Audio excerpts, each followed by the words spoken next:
कभी कभी कुछ उलझे हुए शब्दों के पीछे ना एक बहुत ही मजेदार राज छिपा होता है। और आज हम बिल्कुल यही करने वाले हैं। हमारे पास है शब्दों की एक पहेली और हम इससे एक पूरी की पूरी रेसिपी को डिकोड करेंगे। तो चलिए इस दिलचस्प सफर को शुरू करते हैं। तो ये रही हमारी चुनौती।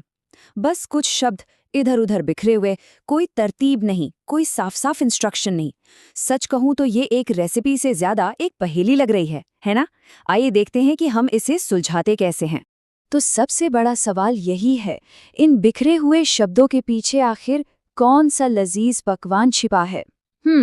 ये तो एक मिस्ट्री है और हम सब मिलकर एक एक सुराग को जोड़कर इसे सॉल्व करने वाले हैं। देखिए, किसी भी पहेली को हल करने का पहला नियम क्या है? सबसे पहले सबसे जरूरी टुकड़ों को ढूंढो, और हमारी इस रेसिपी वाली पहेली में वो टुकड़े साफ साफ दिख रहे हैं। चावल और अंडे, यही हमारी डिश की असली नींव है।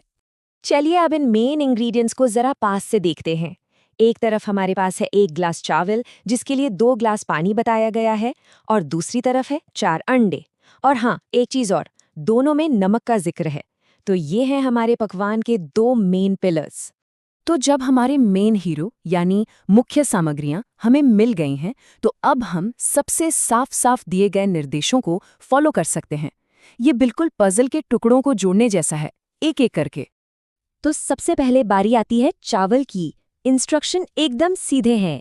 1 ग्लास चावल, 2 ग्लास पानी, थोड़ा सा नमक, और इसे 10 मिनट के लिए उबालना है। बस इतना ही। हमारा आधा बेस तो बिल्कुल तैयार है। अब आते हैं हमारे बेस के दूसरे हिस्से पर, अंडे। यहाँ भी निर्देश बहुत ही आसान हैं। 4 अंडों में नमक डालिए और उन्हें सिर्फ 2 मिनट के लिए फ्राई कर लीजिए। वाह, कितनी जल्दी! चलिए, तो चावल और अंडे दोनों तैयार हैं। पर कोई भी डिश सिर्फ बेस से तो पूरी नहीं होती है ना। अब बारी है उन चीज़ों की जो इसमें असली जान डालेंगी, हमारी सपोर्टिंग कास्ट, जो स्वाद और टेक्सचर लाएंगी। तो फ्लेवर के लिए हमारे पास क्या क्या है? जैतून का तेल, खुशबू के लिए लहसुन और अदरक, फिर सब्जियों में प्याज, बीन्स, लाल शिमला मिर्च और मक्का। और इन सबको एक साथ लाने के लिए है सोया सॉस।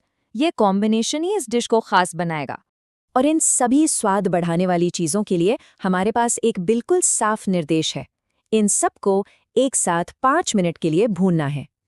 लीजिए, पहेली का एक और ज़रूरी टुकड़ा अपनी जगह पर आ गया। अगर हम पकाने के समय पर एक नज़र डालें तो सब कुछ कितना सही बैठ रहा है।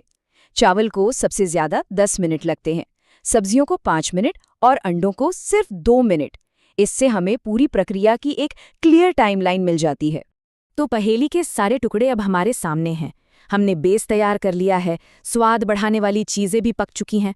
अब बस वो समय आ गया है जब हम इन सभी तैयार की हुई चीज़ों को एक साथ मिलाकर एक मज़ेदार डिश बनाएंगे। पहेली के सारे टुकड़े अपनी अपनी जगह पर हैं। अब वो पल आ गया है जब हम इन सबको एक साथ लाकर देखेंगे कि आखिर हमने बनाया क्या है।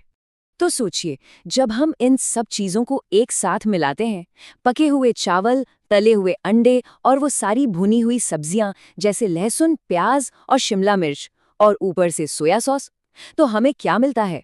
बिल्कुल सही, एक classic dish, simple fried rice. कमाल है, हमने सिर्फ कुछ बिखरे हुए शब्दों से एक पूरी रेसिपी तैयार कर ली। और जानते हैं एक मज़ेदार बात, हमारे ओरिजिनल सोर्स में एक बहुत ही प्यारा सा मैसेज भी था। देखने के लिए सब्सक्राइबर्स और दर्शकों का धन्यवाद। ये एक अच्छी याद दिलाता है कि खाना बनाना और उसे सबके साथ बांटना कितना खूबसूरत एहसास है। तो अगली बार जब अपनी रसोई में देखें तो वहाँ रखी चीज़ों को सिर्फ सामान की तरह मत देखिए, उन्हें एक पहेली की तरह देखिए जो एक स्वादिष्ट भोजन बनने का इंतज़ार कर रही है। पता नहीं आपकी रसोई में कौन सी छिपी हुई रेसिपी खोजे जाने का इंतज़ार कर रही है।